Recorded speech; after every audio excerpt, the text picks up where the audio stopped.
À tous nos camarades et à leurs familles, nous souhaitons un bon retour en France. France is losing its grip on Africa, again. Just months after being kicked out of Mali, Burkina Faso, and Niger, France has now been forced to shut down its last 2 military bases in Senegal, a country it once colonized and ruled for over a century. 65 years of military presence, gone in a single departure ceremony. But this isn't just about one country. This is about an entire continent rising, reclaiming its dignity, sovereignty, and future. Because Senegal just joined a growing rebellion that's shaking the foundations of French influence in Africa. In a quiet yet powerful move, France officially handed over its final 2 military bases in Senegal. Around 350 French troops participated in a departure ceremony in Dakar, marking the end of what was once seen as a strong military partnership between the former colonial power and its former colony. But beneath the formality of the ceremony lies a deeper truth. The people of Africa are speaking, and their message is loud and clear: foreign control is no longer welcome. Senegal's decision to bring this chapter to a close didn't happen in isolation. It is part of a broader wave that's sweeping across West Africa, a wave that began with Burkina Faso, gained momentum with Mali and Niger, and is now influencing even countries like Senegal that once had stable diplomatic ties with France. It's a political awakening rooted in history, identity, and the demand for genuine sovereignty. To understand why this moment matters so much, we have to look back at the legacy France left behind. After so-called independence, France continued to operate military bases across its former colonies, maintained economic control through the CFA franc, and supported leaders that aligned with French interests. Military presence in Senegal was justified as part of counter-terrorism efforts or bilateral cooperation, but for many Africans, it was a constant reminder of neocolonialism, of unfinished liberation. For decades, France claimed to be a security partner, but over time, that narrative started to unravel. The presence of French troops didn't bring lasting peace or stability. Instead, resentment grew, especially in neighboring countries where insurgencies worsened despite foreign military involvement. People started asking, who are these bases really protecting? Whose interests are being served? In Burkina Faso, that question turned into action. The government demanded the withdrawal of French forces, citing national sovereignty and the need for African-led security solutions. Then came Mali. Then Niger. And now, Senegal. Each country is sending the same message: Africa will no longer be policed by its former colonizers. What makes Senegal's case especially significant is its reputation as one of the more diplomatically cautious and stable nations in the region. It was seen as a country still maintaining strong ties with the West, including military cooperation with France. So when even Senegal says enough is enough, it signals a deeper transformation. It's not just a rejection of France. It's a declaration of a new era. Across West Africa, Pan-African sentiment is surging. Young people are leading the charge, calling out foreign interference, demanding reforms, and celebrating leaders who stand up to neocolonial pressure. Whether it's Captain Ibrahim Traoré in Burkina Faso or Assimi Goïta in Mali, this new wave of leadership is connecting with a younger generation that refuses to accept the status quo.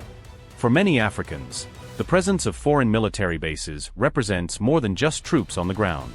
It's a symbol of dependency, a relic of a time when African countries were expected to rely on foreign powers for protection, support, and legitimacy. But that time is ending. The withdrawal of French troops from Senegal is not just a logistical move, it's a psychological shift. It tells every African watching that change is possible, that the chains of the past can be broken. France, on the other hand, finds itself increasingly isolated in the region. Once viewed as the central power broker in West Africa, France is now being shown the door, repeatedly. And each exit weakens its grip not just militarily, but economically and politically. The dominoes are falling, and Senegal was a big one. What comes next is equally important. Now that Senegal has reclaimed full control over its military infrastructure, it faces the challenge of redefining its security strategy. Will it partner more with African-led coalitions? Will it invest in regional defense collaborations? One thing is certain: Senegal, like many of its neighbors, is looking inward now. Building from within, not bowing to outside forces. There's also the economic dimension. Many of these countries are beginning to re-evaluate their economic dependencies on France, especially through the CFA franc, which remains one of the clearest examples of post-colonial financial control. If Senegal's military independence is a sign of things to come, then monetary sovereignty might not be far behind. The question on everyone's mind now is, who's next? Will Côte d'Ivoire reconsider its military agreements with France? Will Chad follow the same path? Will the entire West African region eventually become free of foreign bases altogether? This moment is about more than French soldiers leaving Senegal. It's about Africa's changing identity, bold, confident, and ready to walk its own path. It's about a continent demanding respect and no longer settling for symbolic independence. It's about history being rewritten not by outside forces, but by Africans themselves. For France, this is a wake-up call. Its foreign policy in Africa has long been criticized for being patronizing, extractive, and outdated. The departure from Senegal is a direct consequence of years of policies that prioritized control over partnership. If France truly wants a future in Africa, it must listen, change, and approach the continent with humility, not power. But for now, the tide is turning. One country at a time, Africa is reclaiming its space, militarily, economically, and politically. Senegal's decision to kick out France is not just a national move. It's a message to the world. The era of domination is ending. The age of dignity is rising. And France? It's learning that Africa is no longer afraid to say goodbye. But France isn't the only foreign power watching these developments with concern. The United States, the European Union, and even China are closely monitoring the unraveling of Western military dominance in Africa. What's happening in Senegal is part of a much bigger realignment, one where African nations are asserting more control over not just their defense, but their global partnerships. As France retreats, new players are stepping in, but this time, Africans are negotiating from a position of strength. They're no longer accepting lopsided deals or one-sided military aid.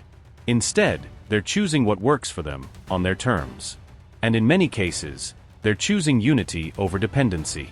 We've seen the formation of the Alliance of Sahel States, a regional bloc between Mali, Burkina Faso, and Niger, to coordinate security, development, and resistance against foreign pressure.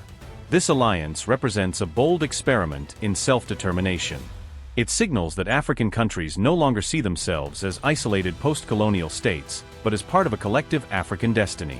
Senegal's quiet but firm decision to remove French troops fits this trend. It may not have involved fiery speeches or dramatic ultimatums, but the message is just as powerful. We are ready to defend ourselves, govern ourselves, and define ourselves without interference. The ripple effects are already visible.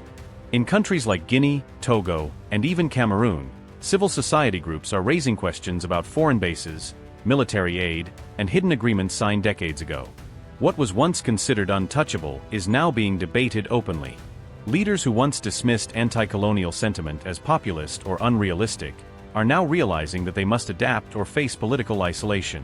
Even African diasporas are getting involved. Across Europe and the Americas, African communities are organizing, protesting, and amplifying the message that the continent's future must be shaped by Africans, not dictated from Paris, Brussels, or Washington. This moment is also forcing a conversation about history. For too long, colonialism was sanitized in schoolbooks. France's role in Africa was portrayed as a civilizing mission. But the new generation is asking tougher questions about stolen resources, about cultural erasure, about forced labor and massacres that were never acknowledged. Removing troops is symbolic, yes, but it's also part of a larger reckoning with the past. Some may wonder if this African rebellion is sustainable. Will these nations have the resources, coordination, and stability to manage their own security without foreign troops? The answer is, they must.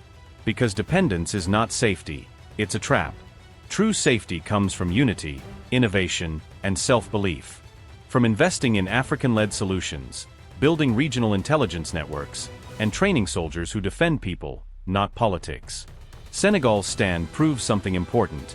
You don't have to shout to make history. Sometimes you just say, it's time to go. And the world changes. And this change is inspiring more than just governments. It's igniting hope among ordinary Africans. Farmers, students, market vendors, and musicians are all talking about sovereignty in ways that felt impossible a decade ago.